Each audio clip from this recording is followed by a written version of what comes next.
Ladies and gentlemen, breaking news coming in from Uttarkashi. There's been heavy destruction due to a cloudburst that happened in Uttarkashi. Multiple houses have been washed away. Rescue operations are underway as we speak. That is the latest that is coming in from Uttarakhand. My colleague Abhishek Sinha is joining us on the phone line to help us get an understanding of what the situation is at the moment. Abhishek, क्या कुछ details हैं? उत्तरकाशी में cloud burst हुआ है, authorities क्या बोल रही हैं? देखिए, जो तस्वीरों से अभी तक अनुमान लगाया जा रहा है कि मैं आपको पहले यहाँ की भौगोलिक स्थिति के बारे में बता दूं। हर्षिल घाटी जो है वो एक रिमोट एरिया है उत्तरकाशी का, जहाँ पहुंचने के लिए प्रशासन जद्दोजहद कर रहा है। लगातार जो रास्ते हैं वो भी क्षतिग्रस्त हुए। वहां तक पहुंचने के लिए एक टीम जो एसडीआरएफ की टीम है जो निकल चुकी है। आपदा प्रबंधन की टीम वहां पे मौके पर निकल चुकी है, लेकिन मैं आपको बता दूं स्थिति बहुत भयावह है। वजह साफ है, जो पानी का वेग देख सकती हैं, वो नदी के किनारे जो रास्ते बने हुए थे उन सबको उसने फ्लैश आउट कर दिया है, जिसकी वजह से प्रशासन की टीम को पहुंचने में खासी दिक्कतों का सामना करना पड़ रहा है। जो हमारे सोर्सेज हैं उनका सीधे रूप से कहना है कि क्षति बेहद बड़ी हुई है।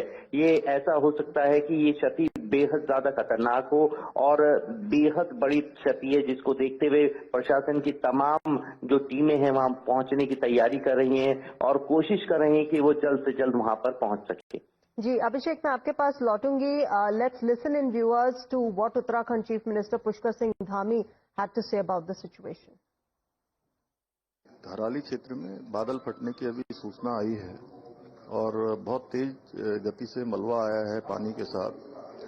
हमारा प्रयास है कि इस समय में सभी को जल्दी से जल्दी राहत के काम किए जाएं, बचाव के कार्य किए जाएं। जिला प्रशासन के लोग वहां पहुंच रहे हैं, साथ में हमारी सेना के लोग, एनडीआरएफ, एसडीआरएफ, आपदा प्रबंधन विभाग लगातार कोशिश कर रहा है कि हमारी सर्वोच्च प्राथमिकता है कि सभी को इस समय राहत की जाए, सभी को बचाया जाए और हर प्रकार से जान माल की सुरक्षा की जाए।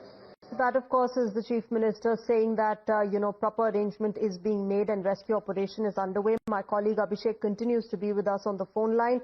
Abhishek, जहां तक रिलीफ और रेस्क्यू ऑपरेशंस का सवाल है, वो कहां तक पहुंचे हैं और मेट डिपार्टमेंट क्या कह रहे हैं अगले कुछ घंटों के लिए?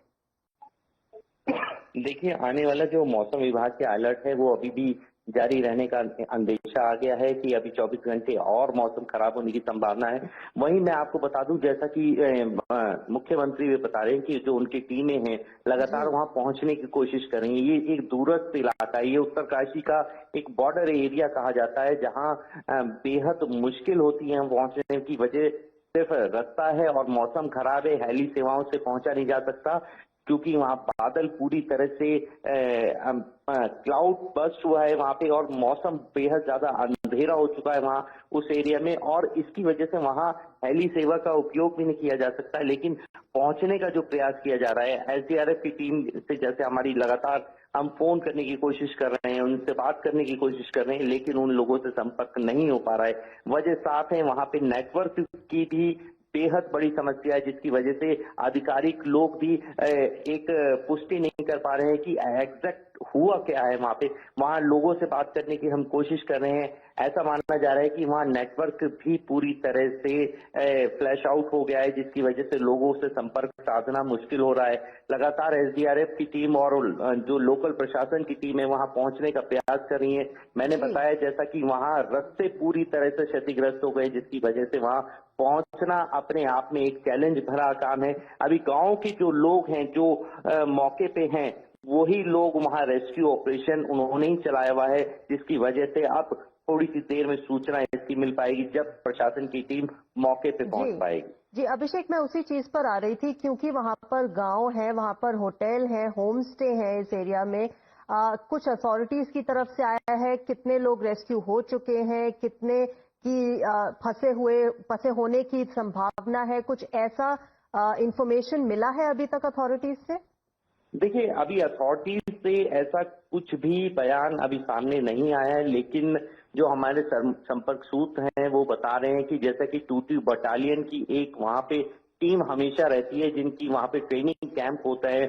फौज की एक बटालियन वहां पे है ऑलरेडी ऑलरेडी उनसे सबसे ये अनुमान के तौर पे मैं आपको बता रहा हूं कि वहां की स्थिति के अनुसार कि बटालियन की जो टीम वहां पे ट्रेनिंग चलती है वो टीम सबसे पहले वहां पहुंची है और ऐसा अनुमान लगाया जा रहा है कि वो ही रेस्क्यू में सबसे आगे और सबसे पहले पहुंचने वाली टीम होगी, क्योंकि जो हर्षिल घाटी है, हर्षिल घाटी में ही 22 बटालियन की एक टीम हमेशा वहां पे उनकी ट्रेनिंग कैंप भी चलते हैं। तो बहुत हद तक संभावना यही जताई जा रही है कि रेस्क्यू टीम में गांव वालों के साथ फौज की जो टुकड़ी है वो रेस्क्यू करने में इस समय लग चुकी है। जी अभिषेक, धन्यवाद हमारे साथ जुड़ने के लिए। अभिषेक, my colleague, ladies and gentlemen, getting us an update on what the latest situation is. As we speak, rescue operations are underway.